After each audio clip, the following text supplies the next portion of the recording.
कैसा खूबसूरत फूलों का गमला है जी, रंग बिरंगे फूल, और बिल्कुल उन्हें ब्रिज पे लगाया हुआ है। साथ नीचे पानी जा रहा है एक साइड, क्या खूबसूरती है।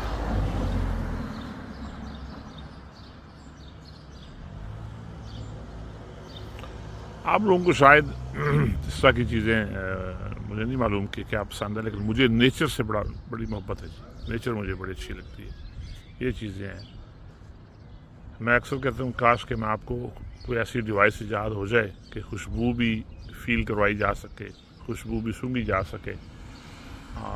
यकीन करें, जो पानी, दरख्त, ऐसी ज़बरदस्त एक कम्बिनेशन है जी खुशबू का, और आपके अंदर पता चलता है कि सुकून उतर रहा है।